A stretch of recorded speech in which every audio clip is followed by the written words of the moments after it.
Director गिम्स ऐं बहरिया town जे सहकार सां गिम्स अस्पताल में मरीज़नि समेत ईंदड़ माण्हुनि लाइ दस्तरख़्वान जी इफ़्तिताही तक़रीब मुनक़िद कई वई। मरीज़नि तोड़े ईंदड़ माण्हुनि लाइ 2 वेला मुफ़्त मानी खाराई वेंदी। पेश आहे मुमताज़ मेमण जी हीअ रिपोर्ट।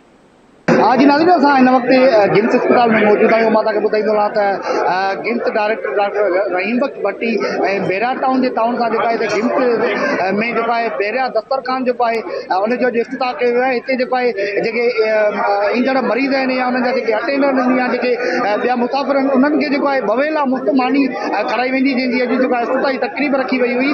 तक़रीब में मौजूद जेके आयल महिमान हुया या डायरेक्टर गिम्स हुयो, असीं उन्हनि सां ॻाल्हाईंदासीं, उन्हनि खां पुछंदासीं त तव्हांजो वधीक छा चवणु आहे। असां हिते मानी जो बंदोबस्तु कंदासीं। अॼु त हे कुशादो दस्तरख़ान आहे, कुशादो जेतिरा माण्हू अचनि खाई वञनि ऐं फ्रेश मिलंदो, रखियल काई शइ न मिलंदी। मां त हिन जो शुक्रगुज़ार आहियां मलक साहब जो ऐं उनजी टीम जो, हिन जो जेको पुटु आहे अली उन जो, त हुन हेॾो बंदोबस्तु करे ॾिनो असांखे, हे वॾी ॻाल्हि आहे। ऐं जज शाह इनखे अल्लामा इकबाल का एक शेर है, ये फैजान नजर था कि मकतब की करामत सिखाए किसने इस्माइल को आदाब फर्जंदी। ये कौन सिखा रहा है? ये वो हस्ती सिखा रही है कि जिसने जिंदगी में ये पैगाम दिया है कि मोहब्बत बांटनी चाहिए।